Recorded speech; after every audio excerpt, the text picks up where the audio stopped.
let folks know. You know, I was single. Listen, I was single at the time. You know, I had the right to go to that strip club. Yeah, I was single at the time too. But that don't mean you have my call. I was like, this dude got my call over there.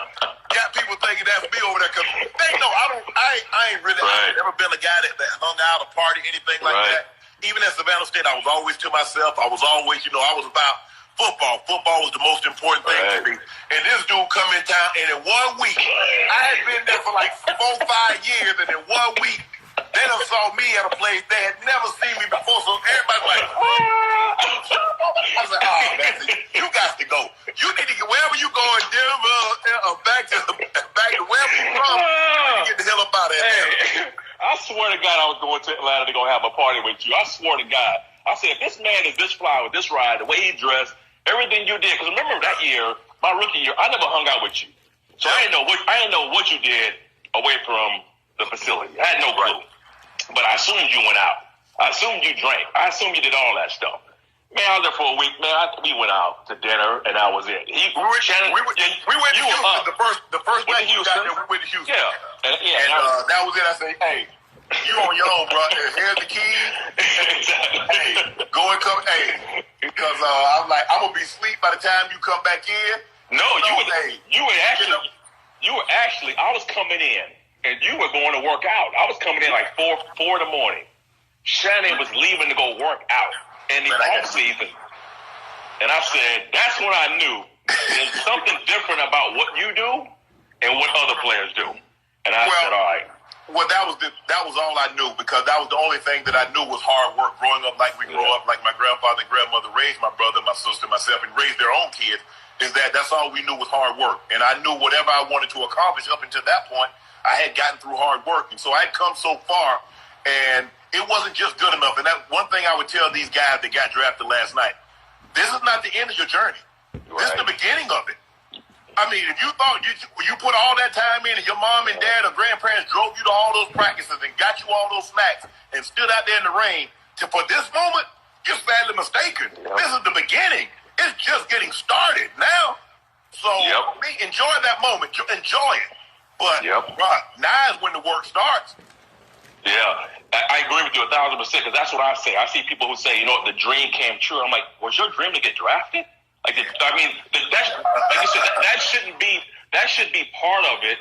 But like I'm gonna go back to when I got drafted in '96. Actually, I was in 1995. Man, you know where I was in 1995 on draft day?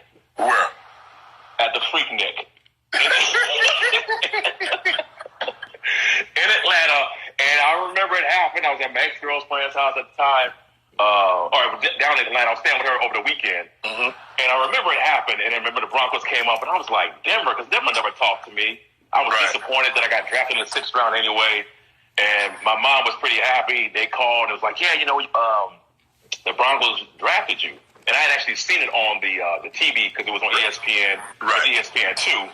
And I saw it come across the ticker. My first thing was, damn, the Broncos #1. But then #2, my mom was like, you should be happy that you got drafted. And my response was, I said, Mom, I appreciate it that I got drafted. I said, but I'm not going to really be happy until the first day of the season and I'm the starter. That's what I said, first day. That's how it was. I mean, my sister thought once you got drafted, you had made the team. But, you know, you a low-round draft pick. You were the 6th round. I was the 7th round. They had 12 rounds when I came out, so I was a 7th-round draft pick, 192. And I was like, nah, I'm gonna have to actually make the team. And you talk about Freaknik, that was the very reason that I moved to Atlanta. Me and my brother used to go to Freaknik. We used to. I went to a Black College Beach week in Daytona, and then then Freaknik. I went to Freaknik. I remember. I was like, I called my agent. I said, look here, man, you need to find me a house here. So he gave. I said, look, man, I need somebody here Monday to find me a house. He's like, okay. He said, what area are you looking at? I said, I don't care, but just find me a house. So that Monday, I stayed over. He sent the agent up. We found an agent in Atlanta. We went and looked for a house. Now, the first house they showed me, I fell in love with that house. But it was it was the house that I'm in. Oh, yeah. It's funny. It's Sugar Ray Leonard's ex-wife's house, Juanita. Oh, right. So that was the first house that I saw. But it was $200,000 over budget.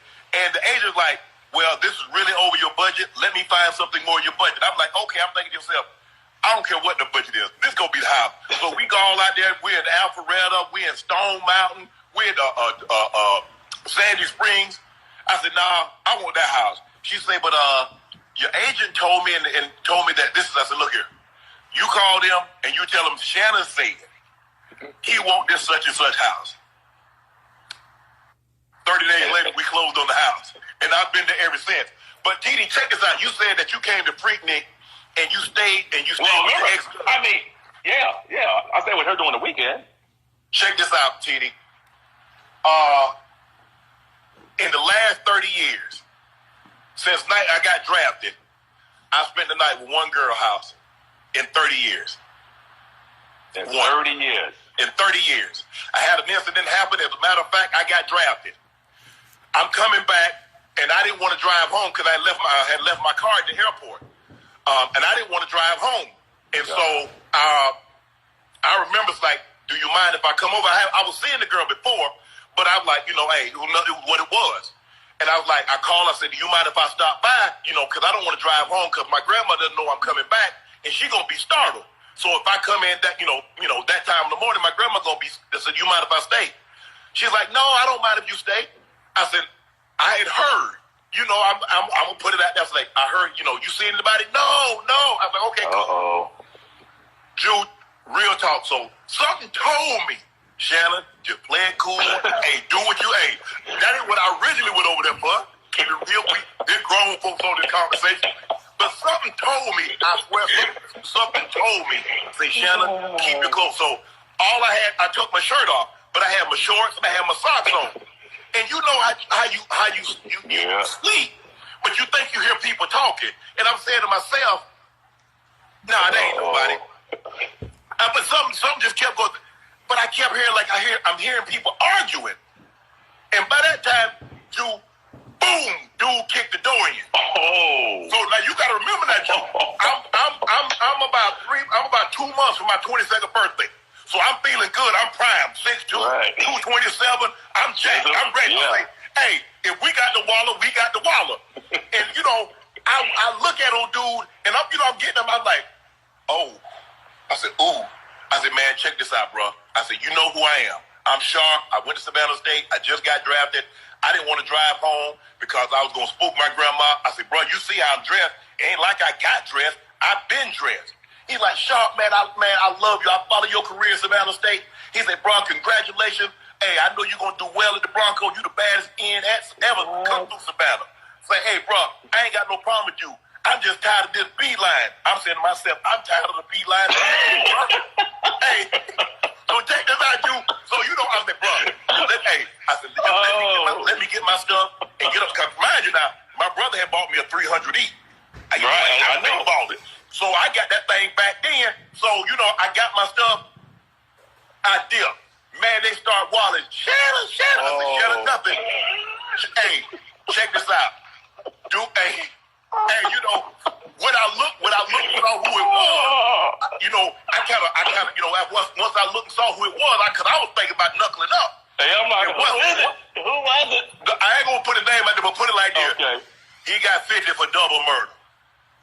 Oh, shit. Yeah, that's how I got caught up. I got caught up like that. So I refuse. Now, I'm not saying I haven't gone over to women's house since then, right. But I'm talking about close my eyes and lay in the bed and go to sleep. Yeah. Not one. Yeah. Hey, Shannon can't do that, bro. Shannon,